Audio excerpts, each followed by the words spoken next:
আপন দুই ভাইয়ের মতোই অদ্ভুত মিল আমাদের। স্ত্রী থাকতেই দাদার মতো আমার জীবনেও দ্বিতীয় নারী এসেছে, বললেন বর্ষীয়ান অভিনেতা বিশ্বজিৎ চট্টোপাধ্যায়। আর কি জানিয়েছেন অভিনেতা, বিস্তারিত থাকছে প্রতিবেদনে। বন্ধুরা, চ্যানেলে নতুন হলে চ্যানেলটি সাবস্ক্রাইব করে রাখতে পারেন ও ভিডিওটি শেয়ার করতে পারেন। উত্তম কুমার চট্টোপাধ্যায় আর বিশ্বজিৎ চট্টোপাধ্যায়। পর্দায় আমরা দুই ভাই, বাস্তবেও কাকতালীয়ভাবে পদবিও মিলে গিয়েছে। সেই সময় বলা হতো উত্তমদার দুই ভাই। ভাগ্য যেন আমাদের অদৃশ্য সুতোয় বেঁধে দিয়েছিল।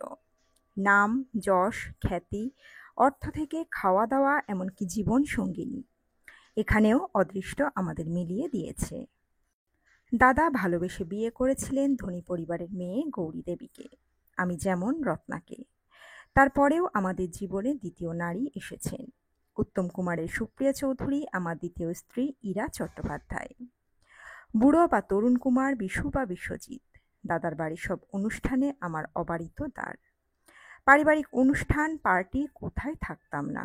দাদা না পারলেও আমাদের বাড়ির অনুষ্ঠানে গৌরী বৌদিকে পাঠিয়ে দিলেন। আমার ছেলে প্রসেনজিতের 5 বছরে পৈতে দিয়েছিলাম। বৌদি ওই দিন এসেছিলেন।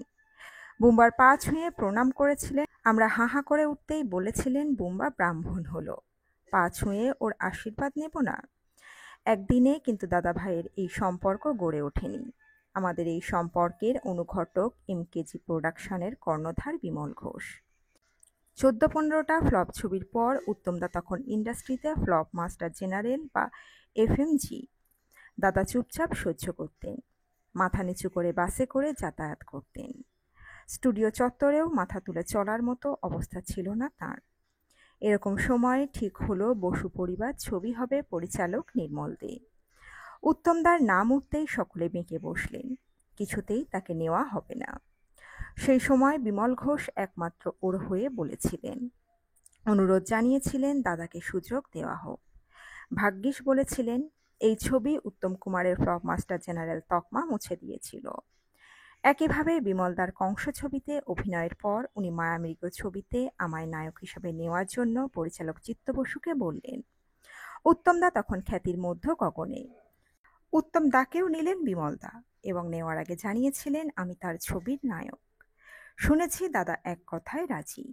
বলেছিলেন বিশু নায়ক হলে আমি পার্শ্ব চরিত্র হতেও রাজি। ছবিতে সেই রকম একটি চরিত্রে অভিনয় করেছিলেন তিনি। তখনই টের পেয়েছিলাম দাদা আমায় পছন্দ করেন, ভরসাও করেন। এরপর অনেক ছবি করেছি, দুই ভাই, গড় নাসিমপুর, রক্ততিলক, চৌরঙ্গী। এর মধ্যে তৃতীয় ছবিটি আমার পরিচালনা প্রযোজনায় তৈরি। তখন নকশাল আমল। দাদা স্টুডিওয় বসে মেকআপ নিচ্ছেন। হঠাৎ একদল অজ্ঞাত পরিচয় ঢুকে পড়ে বন্দুকের নল ঠেকালো উত্তম কুমারের বুকে। দাদা ভয়ে কাঁপছেন, মুখ চোখ সাদা কাগজের মতো। কোনো মতে তাদের হাত থেকে রেহাই মিলতেই সুপ্রিয়া ওকে নিয়ে সোজা মুম্বাই পালিয়ে এসেছিল। উঠেছিল আমার বাড়িতে। আমি বাড়িতে উপরতলায় বসে দেখি সিঁড়ি বেয়ে কারা যেন উঠে আসছেন। ভালো করে দেখে বুঝলাম বেনু। সঙ্গের পুরুষটি কে? বেনুই ব্যাপার বুঝে বলল, কিরে দাদাকে চিনতে পারছিস না? মাথার চুলে কদম ছাঁট। নিজেকে লুকাতে দাদার সাধের ইউকে ছাঁটে কাঁচি চালিয়েছিলেন। একটু ধাতস্থ হয়ে একরাশ অভিমান উগরে দিয়েছিলেন। ইন্ডাস্ট্রিতে উত্তম কুমারের বুকে বাইরের ছেলেরা এসে বন্দুক ঠেকালো। সবাই চুপ করে দেখল, কেউ কিছু বলল না রে বিশু। এই ইন্ডাস্ট্রির জন্য আমি কি না করেছি। ব্যক্তিগত জীবনেও আমাদের প্রচুর মিল। দাদা সত্যিই সুপুরুষ। অনেকে আমাকেও সেই তকমা দিতেন। আমাদের ঘিরে মহিলা অনুরাগীদের সারাক্ষণ ভিড়। আমি হাসি মুখে সামলে নিতে পারলেও দাদা কিন্তু খুবই অস্বস্তিতে ভুগতেন। আসলে আমি যতটা খোলামেলা দাদা ততটাও নন। যথেষ্ট গম্ভীর প্রকৃতির। মেপে কথা বলতেন, খুব বেছে মিশতেন। তারপরেও ওর মেকআপ রুমে মেয়েদের লম্বা লাইন। একদিন হাসতে হাসতে জিজ্ঞাসা করেছিলাম, তুমি এত কম কথা বলো, তারপরেও তোমার ঘরে কেন সারাক্ষণ মহিলাদের আনাগোনা? শুনে দাদার মুখের অবস্থা দেখার মতো। প্রচণ্ড অস্বস্তিতে পড়ে গিয়েছিলেন। আমতা আমতা করে বলেছিলেন, দেখ না, যত এড়িয়ে যেতে চাই ততই ওরা যেন ছেঁকে ধরে। কিছুতেই সরাতে পারি না। কি করি বলতো বিশু? সেদিন দাদার অবস্থা দেখে খুব মজা পেয়েছিলাম। নিজের চোখে দেখেছি উত্তম কুমার নারী ঘেঁষা নন। মেয়েরা বরং ওকে দেখলেই নিজেদের সামলাতে পারতেন না। ওর উপরে প্রায় ঝাঁপিয়ে পড়ার মতো অবস্থা। দাদা বেচারা কি করেন? খাওয়া দাওয়াতেও আমাদের দাদা ভাইয়ের জিভের স্বাদ এক।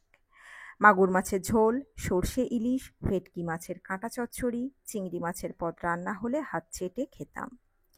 বেনু মানে সুপ্রিয়া চৌধুরী ও দিদি বাচ্চুদি দুর্দান্ত রাঁধত। বাংলাদেশের মেয়েদের হাতে যেন জাদু আছে। যেদিন ভালো মন্দ রান্না করতো ওরা, আমার ডাক পড়তো। আরও কেউ কেউ থাকতেন হয়তো। গান বাজনা, খানা পিনায় রাতভর। আরও একটা জিনিস আমাদের খুব প্রিয়, চুমু। হ্যাঁ, আমাদের প্রিয়জনদের আমরা চুমু খেতাম, বয়স বুঝে কারো কপালে কারো গালে। দাদা ওই জন্য রসিকতা করে বলতেন চিংড়ি আর চুমু দুটোই তার খুব প্রিয়। এ বছর দাদার ৯৯ বছর। আগামীবারে শতবর্ষ পূর্ণ করবেন। লাভ ইউ দাদা। আমি তো জানি তুমি কোনোদিন বিস্মৃত হবে না।